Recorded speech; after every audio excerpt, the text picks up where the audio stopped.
I'm just trying to get set up on both of my devices very quickly. So good afternoon. Hey, Holistic Hedge. All right. So I hope that y'all have been doing very well during this first week of May. So if this is your first time joining us, welcome, welcome. Y'all, in this space, we build relational capacity and emotional agility. We want everybody to be smooth with it out here. We want a community of relational ninjas, we like to say. So where we're just really socially and emotionally intelligent. We're social and emotional intelligent martial artists out here. How about that? Right? So again, yes, we've learned, right, that a group of ninjas is called a hedge. So y'all are our relational ninjas. Y'all, similar to last week, I'm inviting you to please comment and reflect upon some of these topics that have just really been on my mind. Okay. In my young jock voice, y'all talk to me because I do talk back. All right. I mean, these are some things that have really, really captured my attention. So to be honest, I feel like it's captured and really caught much of society's attention as well, whether it's via traditional news outlets, social media, and everything in between. Y'all, I mean, we're about to just jump right in. We're going to jump right in. Let's see. Give me just a moment. Double checking on a couple things. Okay. So again, y'all, we're jumping right in. And as always, we want to make sure that we're expressing our gratitude for this time in this space. If you're catching the replay, please do not forget to put hashtag replay in the comments and to touch base and let us know that you're watching. Right, y'all. In 2023, which full pause, can y'all believe we're almost halfway through 2023 already? Right, that we're making sure that we're executing with intention and a spirit of synergy. So, our topic today, we're talking about breaking the cycle, mental health, and social emotional intelligence in the workplace. Hey, hey, Manifest Ed. Hey, y'all. So, first of all, I have a little bit of a story. I literally had this conversation last night.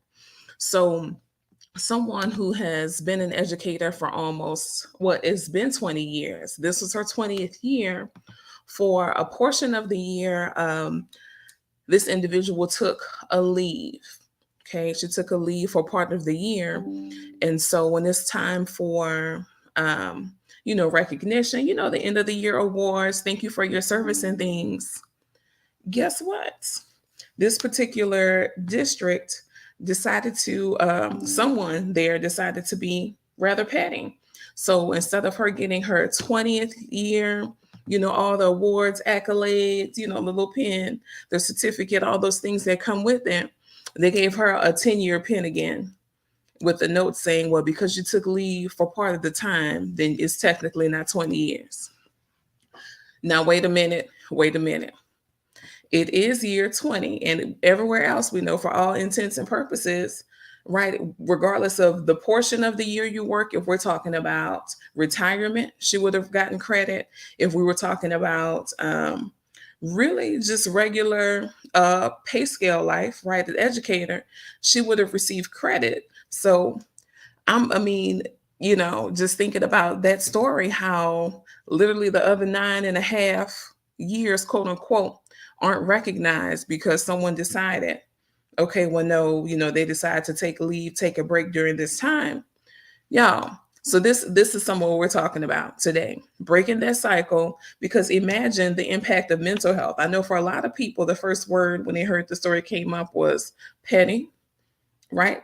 Oh my goodness, right? Are you serious? That really happened? Yeah, and it did, right? This person showed me their pen and it said 10 years, which again, that person has been in the game, has been an educator for 20 years and a sprinkle more, honestly.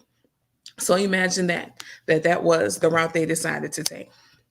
So if we're talking about toxicity in the workplace, before I get into some of the traits, I want to say if you feel comfortable sharing, and you're welcome and encouraged to do so, okay? Some of the things that maybe you've experienced or you observed, if you're in that space, you feel like talking about it, we sure can.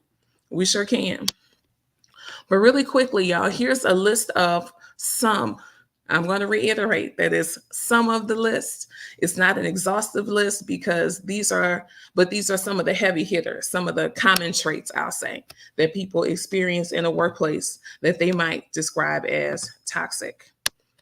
So bullying is the first one. So, this can be where some type of intimidation or harassing, and it can be coworkers, right? Or it can be in a supervisory type role. But basically, the person is experiencing being belittled, some undermining of their work. There might be some type of a power struggle or authority in attempt to manipulate others. So please let me know if you've experienced that. You can type me in the chat for any of these. You can say, yep, that was me. Okay, so bullying is one. Another one is discrimination. So treating people unfairly and differently, not just unfairly, but differently, right? Which kind of comes into favoritism as well, which is another, based on their race, gender, age, sexual orientation, or any particular personal characteristic, right? It gets really, really interesting, I'll say sometimes. So also, let's see, Manifest Ed says adult bullying is horrible, especially if left unchecked.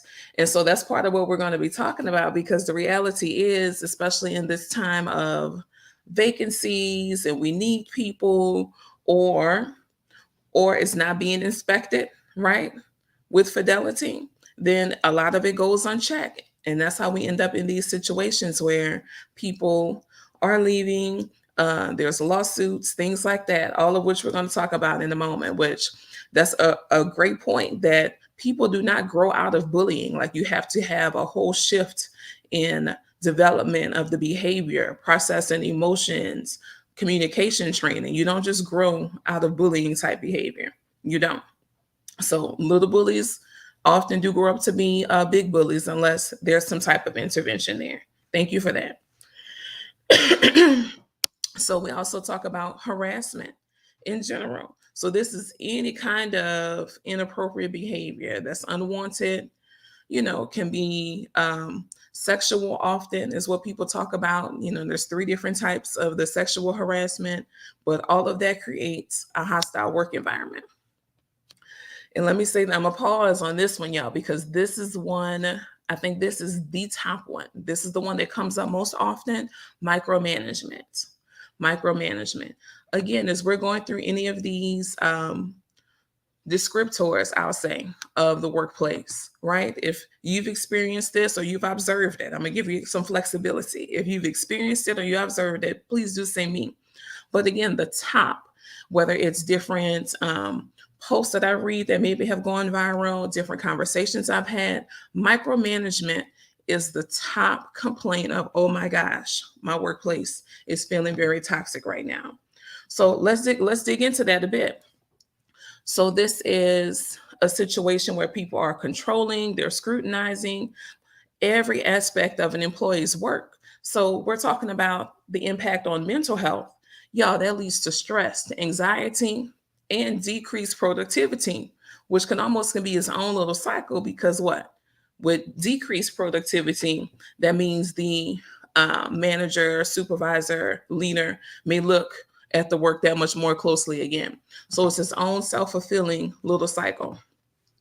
Y'all, for micromanagement, I said I wasn't going to get too deep into, I told myself I wasn't going to get too deep into generational dynamics, but I have to say this.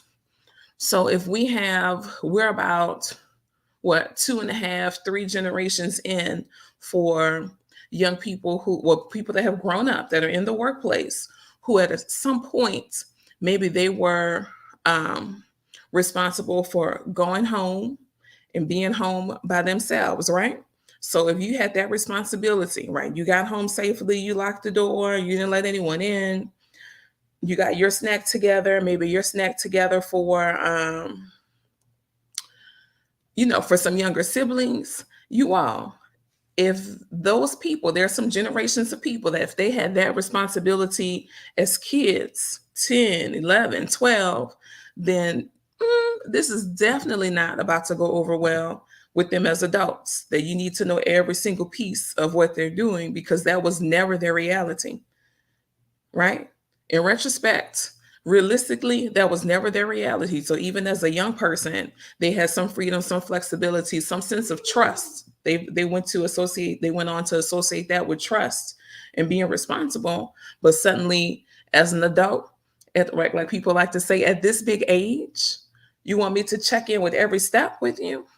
Definitely not. That's definitely not going to go over well because I see and hear a lot about micromanaging showing up. Manifest Ed said, I didn't feel good when it was done to me, and I shared with leadership to avoid as well. Mm-hmm. Mm-hmm. Definitely. So another one is passive aggressive behavior. I feel like this is on the rise a bit, y'all. This is that indirect expression of feelings, but normally negative feelings, often some resentment. It could be towards peers, to superiors, to subordinates, but also very consistently through sarcasm, through gossip, and just undermining. So, again, this concept of undermining. Okay. So that comes up a lot. So a lot of the toxicity is really based around communication. It really is. So that's why we're talking about it today. Because y'all know that communication science, social emotional intelligence, that is our lane. That is our lane for sure. So toxic communication, engaging in negative, aggressive, or disrespectful communication with coworkers, right? Sometimes they're yelling, sometimes interrupting, sometimes blaming others. And going back to what Manifest Ed said, you all, again, especially if it's gone unchecked, it spreads, or the people that maybe have more healthy workplace habits and expectations, it will drive them out. So we're going to talk about that having to inspect and check in just a moment. Maybe you're withholding information, right? Where certain things that are important to do the job, certain pieces that are important to execute at a certain level, that information is being withheld. Maybe it's being withheld from certain employees and not others. So again, that favoritism. And again, maybe it's with the thought or goal of creating some type of competitive edge. But again, especially if you're in any kind of leadership, supervisory role, you're you're supporting the team. You're not competing with the team, right? You're supposed to be working to build them up. So making sure we're super careful that while you're thinking and your perception is, oh, this will be good, this will be some healthy competition, that is actually not, and is doing the opposite. Okay. So also unrealistic expectations. Now this one, for the unrealistic expectations, I'm kind of like, maybe it's different in different scenarios, right? Because again, going back to the person's default, their communication style, if they have a more negative mindset, a more fixed mindset, then everything is going to be unrealistic. So that's why, again, making sure that we're following, I guess, the plan, right? Not just the company goals, but the breakdowns and chunks along the way. Because we wouldn't want to, in an aim of, okay, we're going to exceed these expectations, set a bar that's super, super high, because people get stressed out and burnt out before we even really start rolling, and definitely decreases morale. So again, y'all, and again, this lack of support, and we talked about favoritism a couple of times, but the lack of support, I'm going to tie that back to what we said about micromanaging. Because sometimes when people are talking about micromanagers, and I say that's a common topic and a common theme that's coming up more and more, the micromanagement, it feels like a lack of support. It feels like a lack of trust, right? Where maybe it's all criticizing and critical, and it's not giving any kind of constructive feedback. It's not from a recognition type standpoint. which can lead to frustration and disengagement. So again, this lack of support, this lack of recognition, going back to that original story where I told you this employee had 20 years in the game, 20 years in K-12 education. And because she took a leave for part of this time, right? It's up if some of y'all missed it, y'all. The HR sent her a 10-year pin in the mail and said, well, you weren't here technically for 20. It was like 19 and a little bit in between. So you weren't here for the 20. So they aren't crediting her whole 20 years plus of education. Lack of support, micromanagement. What do we want to name this one? That whatever we want to call it, I'll say, it's definitely unfortunate, to put it lightly, that many feel like the defining and the creating the space for the social emotional development, people feel like that's optional. They feel like, maybe if we get to it, and they're not prioritizing it in the workplace. Sometimes it's written off maybe as, okay, no, the individuals, they brought that with them, right? Some of them are just dramatic. Some of them, they carried those issues, those concerns with them. But here's the thing. From my observations, it's been seldom that organizations actually take a step back and reflect and think about and take responsibility for their role in the responses, in the issues, if you will, that are being demonstrated and sometimes even communicated, right? One of the first things we talked about, one of the first behaviors in a toxic workplace, we talked about bullying, right? And someone commented that, yeah, no, the bullying doesn't stop just because you got older, just because your years went up, right? You're at this big age. For many people, the behaviors stay the same unless there's some type of intervention, some type of development, some type of training, and really just simply starting with awareness most of the time.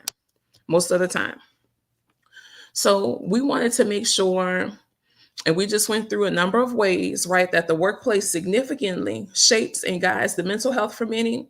But let's go a little deeper. Y'all know I do math and SEI, right? Those are my jams. So let's talk about some data for a minute.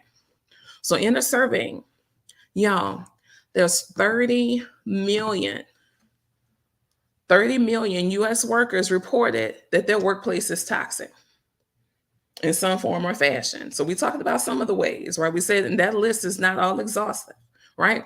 But we talked about some of the ways, but 30 million people say, oh yeah, my workplace is toxic. Okay, let's get more specific, because again, right, that could be a subjective description.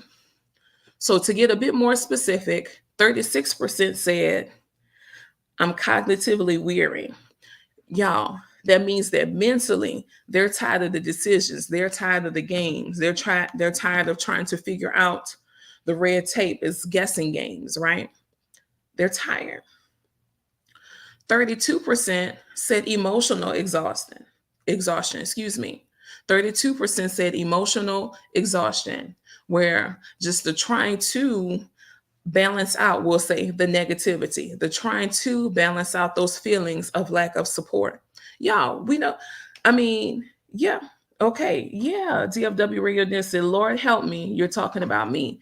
You are not alone though, y'all. This says 30 million people, and I'll be honest, this last survey that I was looking at, this is from a couple years ago. So what do y'all think? Do y'all think it increased or decreased since? Right? And these percentages, these are not small percentages. These are not plain percentages at all. 44% said physical fatigue. And that makes sense. I've always said that mental work, emotional work can be tiring. It can be draining. So that also makes sense that it's taking a toll physically, right? Where the energy is not where it can be, right? It's not where it usually is. All of this makes sense. But again, right, those are the pieces, major pieces that comprise us, that comprise us, as people. So it makes sense that all of these pieces, one affects the other. Yeah, we already talked about the financial impact on a previous live, and that's really where sometimes way too much emphasis is spent. So we're not going to talk about that today, okay? But we want to make sure that we're clear that while we're talking about these numbers, right? Manifest Ed said Been there. Y'all, that we go back to our C, study, and support.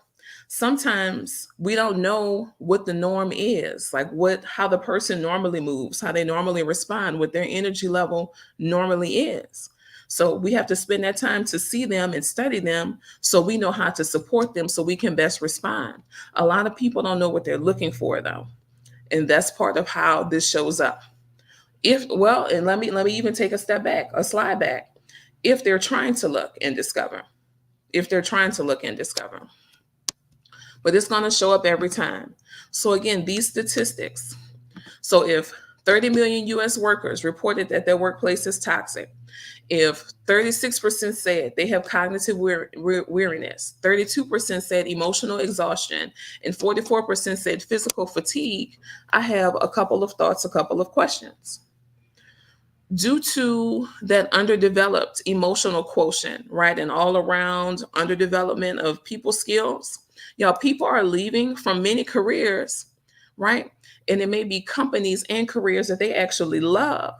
Y'all have heard that phrase before, that people don't quit jobs, they quit people. Have y'all heard that quote before? People don't quit jobs, they quit people. So people are quitting that team leader. So people are quitting that assistant principal. People are quitting that dispatcher. Y'all, in all these different lanes, people are moving around. They're going somewhere else. But I'm also going to say this, that some people have strained relationships with youth in their lives because the youth would quit you if they could too, if we're not governing ourselves a certain kind of way. People are using that phrase, quiet quitting. And I'm still shaking my head, y'all. These people are telling on themselves, honestly. They're telling on themselves that they may not have as deep of a connection with those in their space as they think, right? Those in their space, those that they support, not as deep as they thought. If you're like, it was quiet, I don't know what happened, I was blindsided. Yeah, a lot of people are out here treading in shallow water, I'm going to say. People out here treading in shallow water.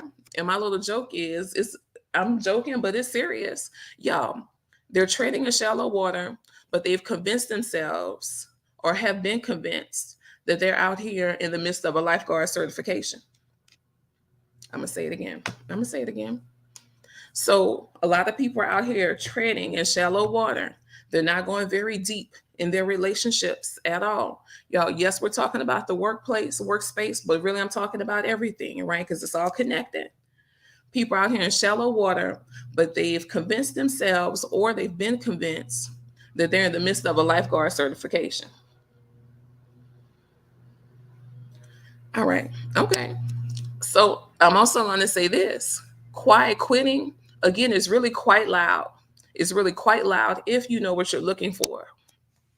There's so many erroneous and fake reasons that are being given for the great resignation and quiet quitting. And I'm over it. I'm very over it. There's so many other areas and benefits that if you're willing, right, that if you will, they're being explored and sought after, but still not. So these other areas and benefits. So some people, their takeaway to the quiet quitting, the great resignation is, okay, well, let's increase the pay. Maybe let's cut the hours. Let's give more flex time. Let's give more. But the foundational aspect is that these interpersonal and intrapersonal skills need to be developed. That's really the heart of the matter. Because let's think about it this way. How might someone be able to communicate and execute any given organization's mission and vision? How am I going to communicate and execute a mission and vision to you with literally not having invested the skills that surround communication? So speaking and listening, reading and listening, writing and listening, right? I know, haha. But y'all, seriously, listening is what most people mess up frequently. So we've talked about this. We've talked about this on some other lives too. Right, Manifest Ed said Band-Aids. Yes, ma'am. Yes, ma'am. Exactly that. Exactly putting Band-Aids. So this is my personal opinion for these. These are some guesstimates on these. But if I had to guesstimate for now, I would say that 55% of the avoidable communication shenanigans, stuff that we don't have to do, stuff that doesn't have to happen, y'all, is due to listening mistakes and inauthentic listening, right? Then about another 30%, I'll guess, are due to words only experiences. So the words only experiences, because there's no context. That means there was no tone. You had no clue to what the tone was. Is without gestures, without facial expressions, without speed and volume of speech. So let me say this again, all those things to help give context goes back to the C in studying, so you know how to support. Because imagine, y'all, culturally, right? Culturally, how much of our communication has to do with our tone, right? How much of our communication has to do with our gestures and facial expressions. And y'all see me, right? I talk with my hands. Y'all have seen it.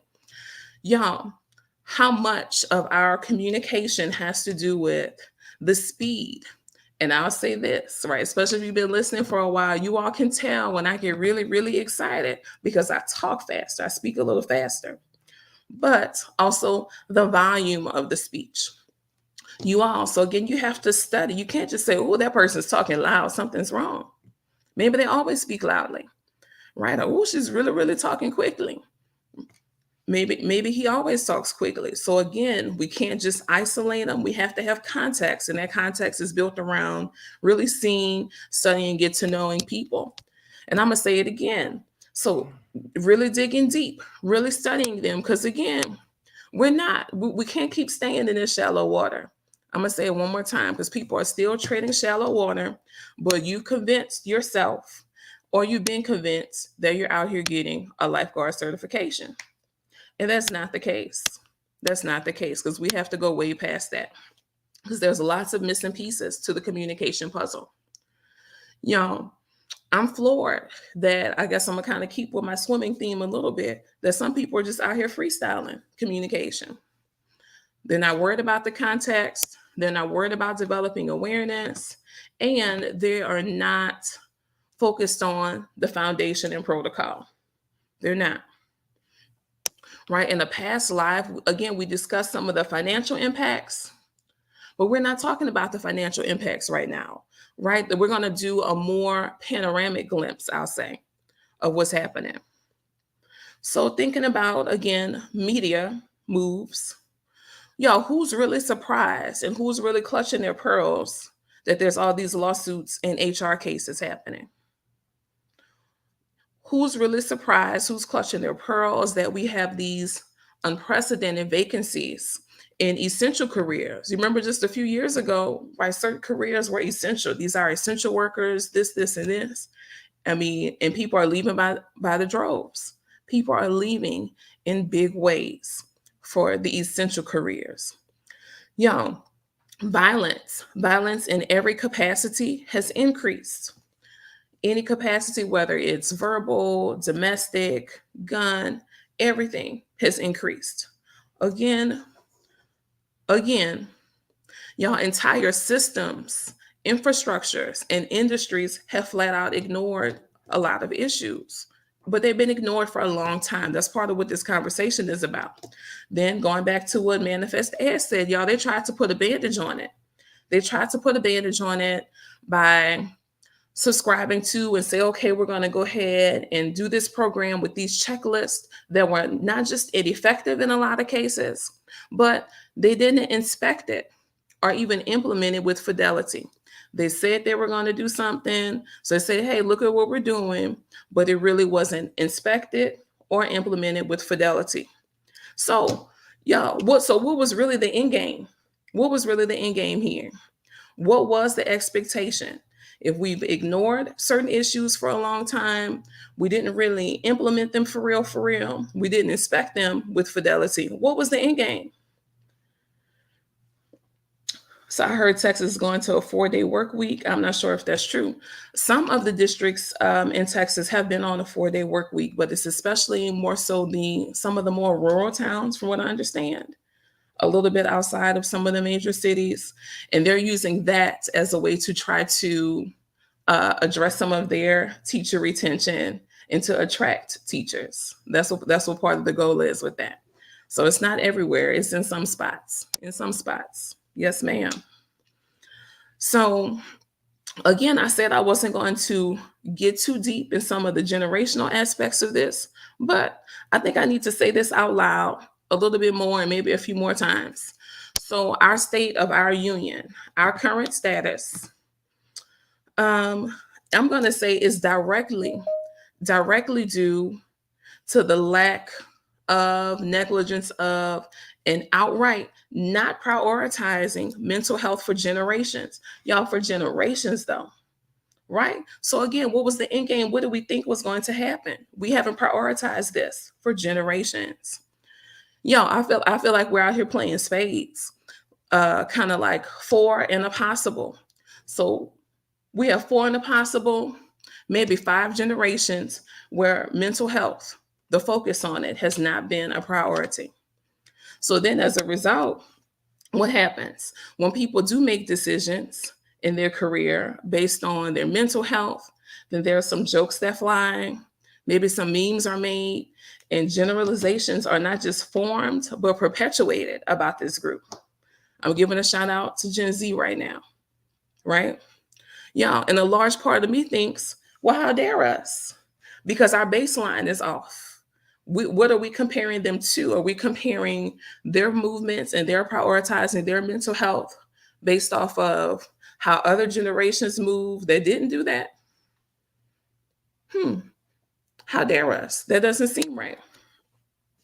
Y'all, in any space, on any given day, at any given hour, at any given minute, yeah, there's someone commenting on someone else's mental health as it relates to their work performance. Seemingly, they never stop to think for a moment at all about how the environment they've created and continue to uphold, y'all, how that really adds to the person's mental health and contributed to the status of the person's mental health. So who's responsible for that?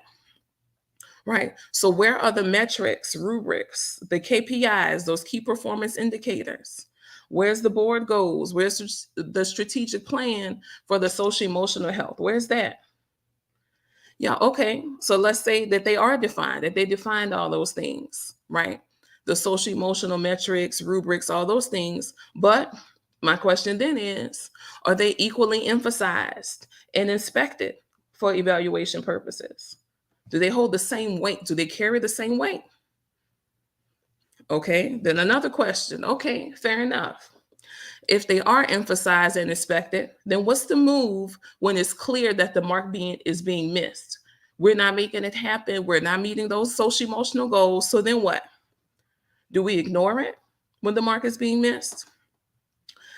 Because the problem with that is we see exactly, we're living through what turning a blind eye has gotten us. Again, after decades and generations and centuries of ignoring it, not prioritizing it. So all of this to say, y'all, please join us in trying a different approach. And it's an approach that starts with you all.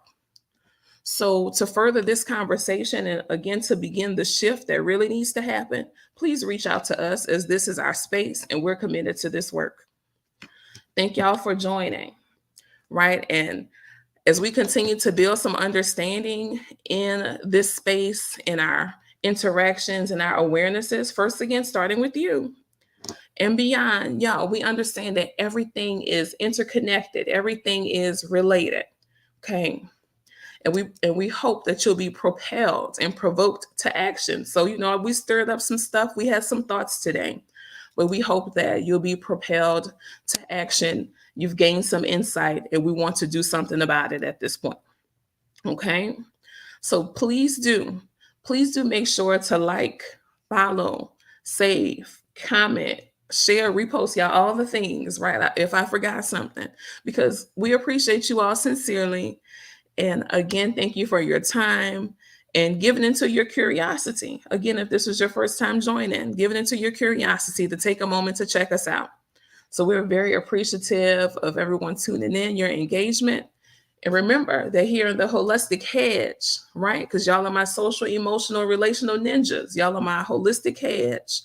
We thank you and we'll see you soon. Bye, y'all.